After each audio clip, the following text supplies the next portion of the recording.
से जुड़ी हम आपको दिखाते हैं कि सीसीटीवी में दिख रहा जो शख्स है और गिरफ्तार जो शख्स है, आखिर क्यों सवाल उठ रहे हैं, पहले इस रिपोर्ट के जरिए समझिए, फिर हम यहां पर विस्तार से चर्चा करेंगे।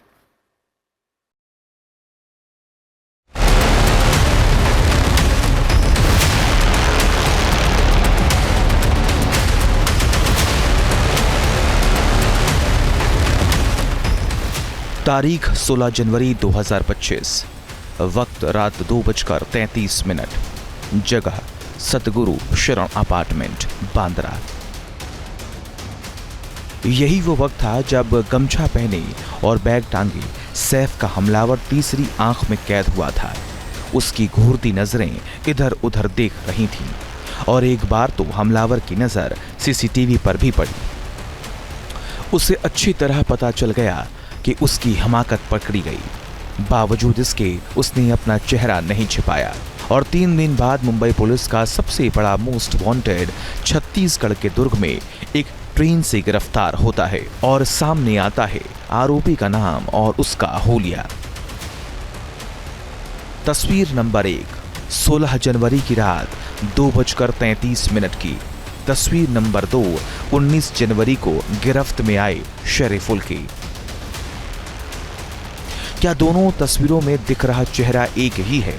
ये तो पता चल गया कि शरीफुल का कनेक्शन बांग्लादेश से है और उसने अवैध तरीके से भारत की सीमा में घुसपैठ की थी। ये जो आरोपी है, यह आरोपी बांग्लादेशी ओरिजिन का है, ऐसा हमारा डाउट है। इसीलिए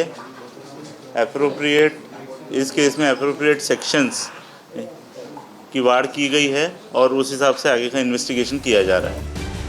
तमाम दस्तावेज और बांग्लादेश में उसके पिता की शिनाख्त के बाद ये पुख्ता हो गया कि शिकंजे में आया शरीफुल इस्लाम बांग्लादेशी है।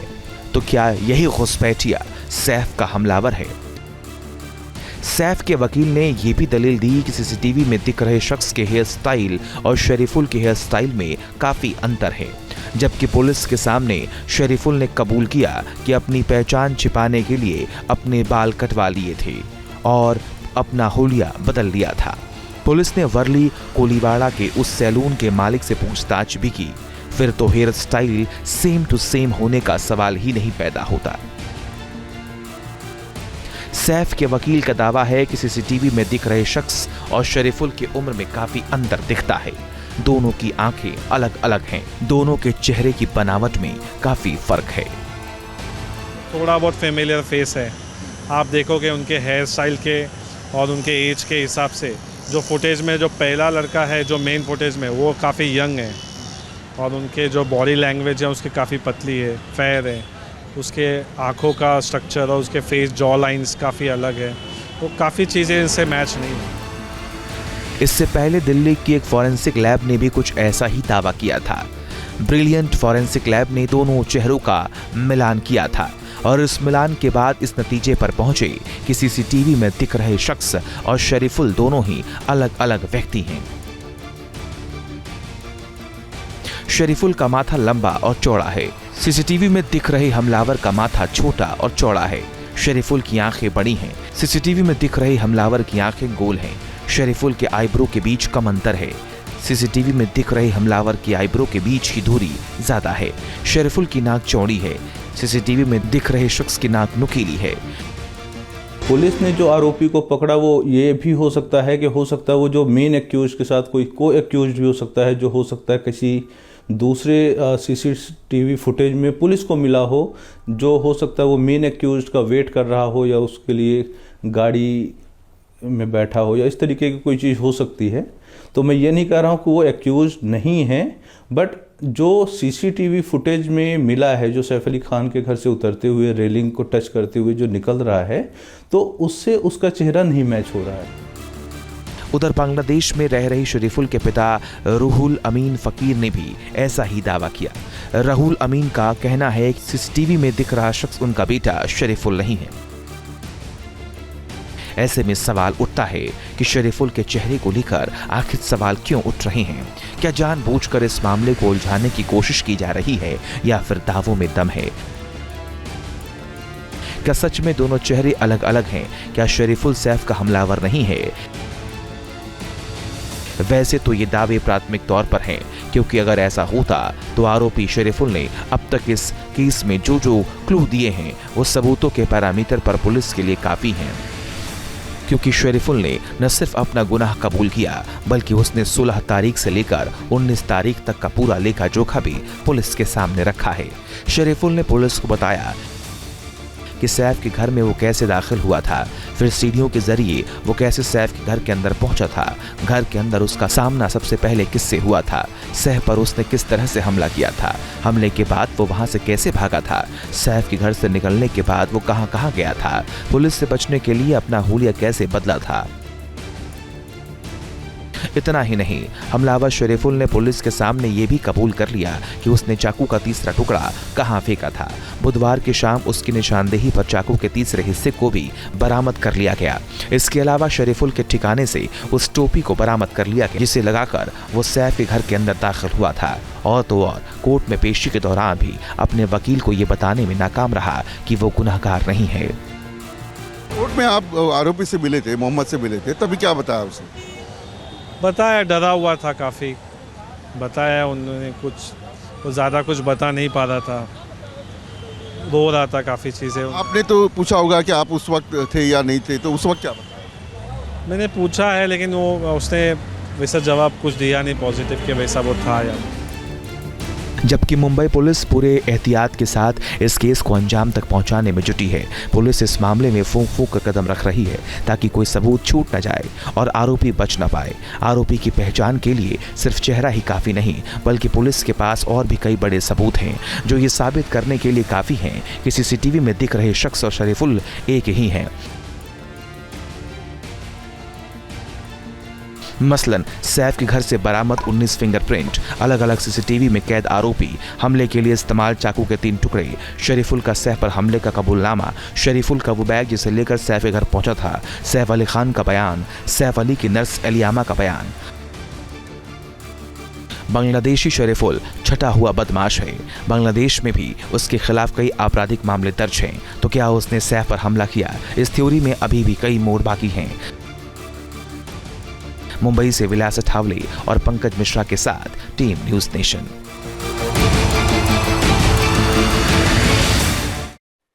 तो आपने ये रिपोर्ट देखी और इस रिपोर्ट के बाद अब हम आपको एक ग्राफिक्स यहाँ पर दिखा रहे हैं। उसके जरिए भी समझने की कोशिश करेंगे कि आखिर दोनों के चेहरे में क्या फर्क है। देखिए, जो दावे किए जा रहे हैं सोशल मीडिया पर कि ये जो शख्स जो गिरफ्तार किया गया है उसका माथा लंबा है और चौड़ा है, जबकि वो शख्स जो दूसरा आपको नजर आ रहा है, जो सीसीटीवी में नजर आया था, उसका माथा छोटा है और चौड़ा है।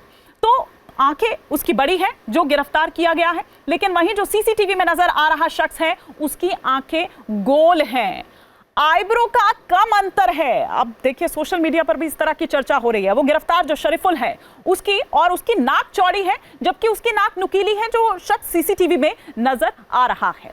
होठ जो है उसके हार्ट शेप में है, किसके? जो गिरफ्तार किया गया शरीफुल है, जबकि उसके होठों की शेप अलग है जो शख्स सीसीटीवी में नजर आ रहा है। इसकी उम्र ज्यादा है जो गिरफ्तार किया गया है शरीफुल, जबकि सीसीटीवी में नजर आ रहा जो शख्स है उसकी उम्र कम है। और पुलिस भी जो कह रही थी वो दावा, और साथ ही साथ जो लैब दावा कर रही है वो भी हम आपको यहाँ पर दिखा रहे थे। अब हमारे साथ एक एक्सपर्ट यहाँ पर है, डॉक्टर अमरनाथ मिश्रा। आप क्या देख रहे हैं, आप किस तरह से एग्जामिन कर रहे हैं इसको? जी, जिस तरह मेरे पास पिक्चर है ये सीसीटीवी का, इसमें जो है जिस तरह सीसीटीवी में पिक्चर आया है एक एंगल से जो है, और दूसरा पिक्चर में इसमें देखने से लग रहा है कि इसका ज़्यादा एज नहीं है जो भी ये कल शख्स दिख रहा है सीसीटीवी फुटेज में। और दूसरा जो फोटोग्राफ है, यदि हम इसकी बात करते हैं तो ये जो है काफ़ी मैच्योर और एजेड फील हो रहा है देखने से, एज अ लेमैन जो है। ठीक है, यदि हम कंपेयर करते हैं, एंगल भी तो कई बार डिफरेंट हो जाता है ना, डिफरेंट एंगल से डिफरेंट कई बार। बिल्कुल बिल्कुल। और यदि हम कंपेयर करते हैं, यदि दोनों पिक्चर्स को कंपेयर करते हैं, ठीक है, तो होता क्या है, सीसीटीवी का जो फुटेज होता है, जो पिक्चर होता है, उसका जो पिक्सल डेंसिटी हो कम होगा। ये मूविंग में है और सीसीटीवी उस समय लाइट नहीं है, तो किस तरह से वो पिक्चर ले रहा है, तो वो उस क्वालिटी का नहीं होता है जो हम जनरली अच्छे कैमरे से पिक्चर्स लेते हैं। जैसे ये पिक्चर है जो किसी मीडिया प्रोफेशनल या ड्यूरिंग इंक्वायरी ली गई होगी। तो होता क्या है, इससे एक चैलेंज ये आता है। दूसरा, यदि हम हेयर के बेसिस पे बात करते हैं तो हेयर तो जो कल्प्रिट है या जो एक्यूज है वो जाके हेयर कलर करा लिया तो हेयर कट करवाया था ना, हेयर कट करवाया। तो हेयर के बेसिस में हम एज नहीं बताएंगे, कोई फॉरेंसिक लैब नहीं बता सकता। बात हम यदि करें कि इसका जो नोज है, इसका विड्थ क्या है, जैसे मान लीजिए एक स्कल है, हम वर्नियर कैलिपर्स लेके यदि इसको मेजर करते हैं, ठीक है, तो यहाँ फोकस करिएगा इस पे कैमरा। तो क्या है कि यदि हम देखते हैं कि जो नेजल बोन है उसकी थिकनेस क्या है, तो क्या साइज हो सकता है, क्या विड्थ हो सकता है, प्लस फोरहेड है, चिन है, तो फेस का क्या जो है साइज है, राउंड है या लॉन्ग है, तो ये सब चीज़ें डिफरेंट एंगल से, डिफरेंट पॉइंट से हम इसको मेजर करते हैं स्कल से। उसके बाद हम बता पाते हैं प्रॉपर कंपेयर से कि ये सेम है कि नहीं। जनरली देखने से ये लग रहा है कि ये अलग है। अब जिस एंगल में पहला जो सीसीटीवी फुटेज का पिक्चर है, उसी एंगल में यदि हम दूसरा पिक्चर इस जो पकड़ा गया शख्स है उससे लेते हैं तो हम बता पाएंगे और अच्छे से कंपेयर करके।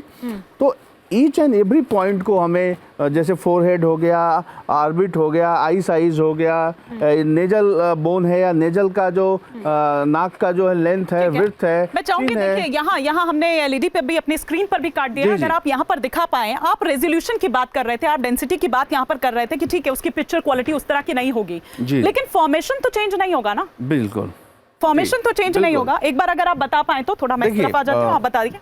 बिल्कुल। अब यहाँ पे जिस तरह सीसीटीवी फुटेज में ये लग रहा है कि 19, 20 या 22 साल का बच्चा है, ठीक है, मतलब ये एक्यूज जो है कम एज का लग रहा है, इसमें जो है ज्यादा एज का लग रहा है। अब ये जो नोज वाला जो पिक्चर है, ठीक है, और वो यदि हम एंगल से देखते हैं तो ये हम देखेंगे, प्लस जिस तरह से उसका चेहरा थोड़ा वाइड है, भरा हुआ फील हो रहा है, यहाँ नहीं हो रहा है। प्लस हम, लेकिन वो प्रोफाइल है ना। जी बिल्कुल। तो एंगल का फर्क हो सकता है। देखिए, मैचिंग हमेशा ये लाइक होता है। एक एंगल से दोनों पिक्चर होगा तो उसकी प्रॉपर मैचिंग होगी, और उसमें फोरहेड हुआ, नोज हुआ, जिस तरह से वो देख रहा है उस तरह से। आप कह रहे हैं कि रेजोल्यूशन जो ही थोड़ी देर पहले आप बता रहे थे, रिजोल्यूशन एंगल, फॉर्मेशन चेंज नहीं होगा। बिल्कुल बिल्कुल, ठीक है। प्लस उसका आई का, उसका ईयर पैटर्न भी हम देख सकते, कंपेयर कर सकते हैं। तो ये एवरीथिंग जो हम देखेंगे, सीसीटीवी फुटेज में केवल एक ही जगह का पिक्चर नहीं रहा होगा, चलते हुए रहा होगा, वॉकिंग भी रहा होगा, तो वॉकिंग करा के भी हम पैटर्न को पता कर सकते हैं। तो आप ये कह रहे हैं कि ये बिल्कुल ही डिफरेंट है, यहाँ पर कहीं से कहीं तक मैच नहीं करता है, रेजोल्यूशन की बात ही नहीं है, फॉर्मेशन ही यहाँ पर, फॉर्मेशन चेंज नहीं हो सकता है, तो फॉर्मेशन तो यहाँ पर दिखता हुआ कहीं नजर ही नहीं आता। और यही बात इस शख्स के पिता भी कह रहे हैं। वो ये कह रहे हैं कि सीसीटीवी में जो नजर आ रहा है वो मेरा बेटा है ही नहीं। तो एक बार हम सुनवा देते हैं कि क्या कुछ वो कह रहे हैं, फिर उसके बाद हम इस पर और आगे चर्चा करेंगे। तो डॉक्टर मिश्रा, आपने सुना कि ये उनके फादर थे, वो अपने बेटे के बारे में बता रहे हैं, बालों के, चेहरे के, वही फॉर्मेशन की वो दरअसल यहाँ पर बात कर रहे हैं।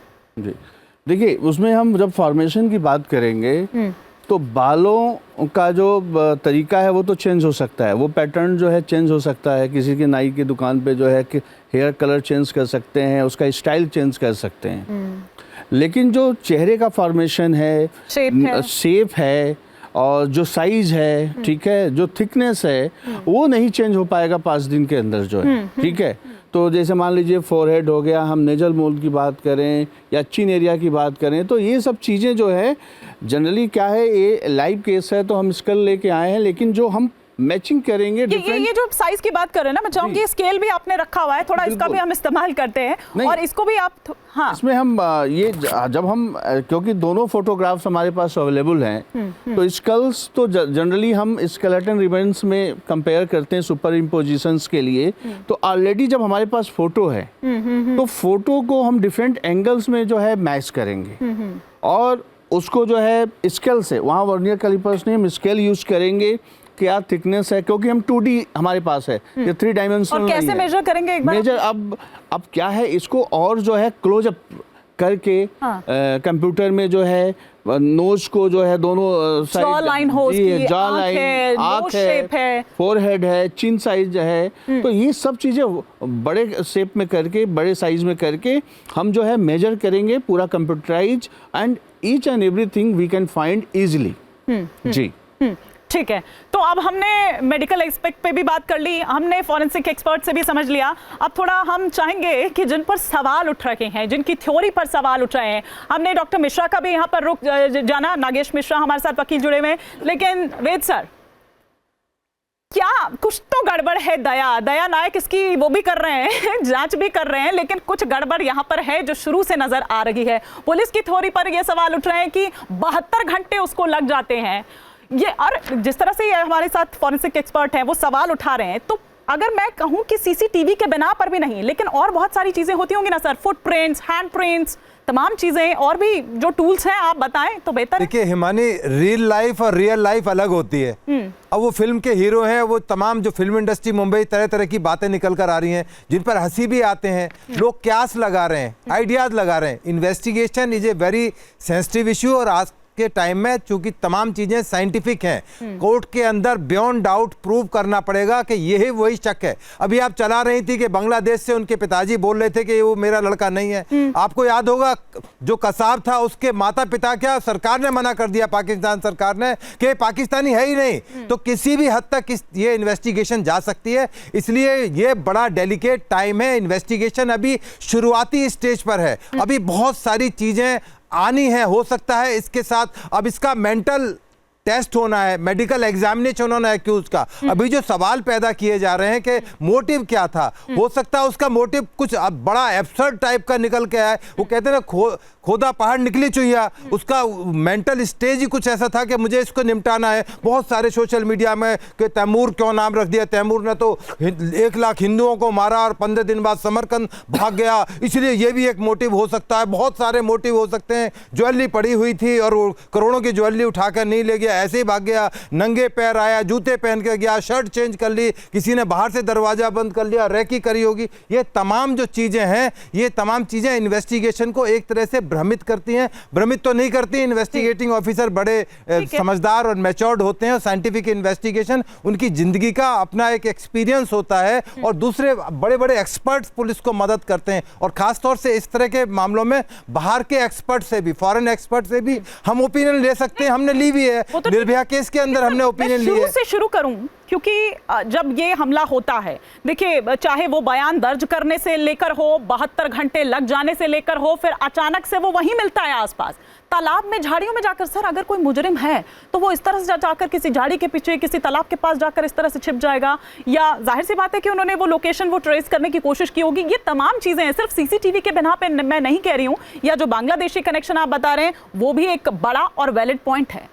देखिए वो कहाँ पर छिपा था, अब आप देखिए पुलिस की आपको एक प्रोफेशनलिज्म की तारीफ करनी पड़ेगी। उसके पास ही वो झाड़ियों के अंदर कई घंटों तक छिपा रहा, उसने अपने बाल भी कटिंग कराए हैं, तमाम जो चीज़ें आई हैं इन्वेस्टिगेशन के अंदर। तो ये तमाम चीज़ें पुलिस अभी एकदम से रिवील नहीं कर सकती, क्योंकि अभी कन्फ्रंट कराना है। जो 4 इनमेट्स हैं उनके और जो एक्यूज है उसको कन्फ्रंट कराना है, आमने सामने बैठाना है। करीना कपूर कह रही है ज्वेलरी पड़ी थी, वो ज्वेलरी क्यों नहीं लेके गया, ये भी एक पॉइंट है। उसके अलावा जो इन्वेस्टिगेशन में बहुत सारी चीज़ें ऐसी होती हैं जो पुलिस एकदम से डाइवर्स नहीं कर सकती, क्योंकि केस के लिए वो फैटल हो सकती हैं, खतरनाक हो सकती हैं। उस पता लगा केस शुरू होने से पहले आपने खुद ही अपने आप को ब्लंट ऑब्जेक्ट से मार दिया और केस खत्म कर दिया। पुलिस अभी रिवील नहीं कर सकती। हो सकता है इसके पीछे एंगल हो। बहुत से लोगों ने कहा कि बड़े किसी लॉरेंस बिश्नोई गैंग का हाथ है, फलां गैंग का हाथ है। उनका हाथ होता तो वो इस तरह के चक्कू फक्कू जो आप दिखा रहे हैं, इस तरह का चक्कू इस तरह के लेके नहीं चलते। ऑटोमेटिक वेपन से लेके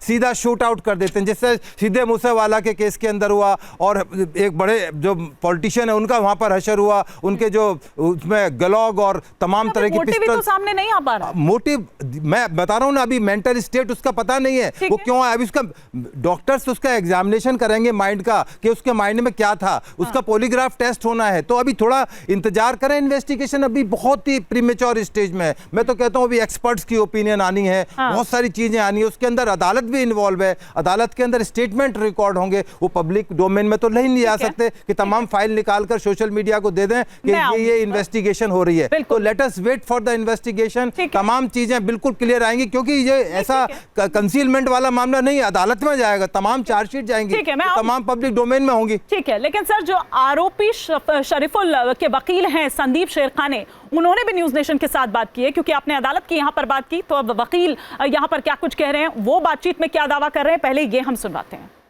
थोड़ा बहुत फेमिलियर फेस है, आप देखोगे उनके हेयर स्टाइल के और उनके एज के हिसाब से। जो फुटेज में जो पहला लड़का है जो मेन फुटेज में, वो काफ़ी यंग है और उनके जो बॉडी लैंग्वेज है उसकी काफ़ी पतली है, फेयर है, उसके आँखों का स्ट्रक्चर और उसके फेस जॉ लाइंस काफ़ी अलग है, तो काफ़ी चीज़ें इनसे मैच नहीं होते।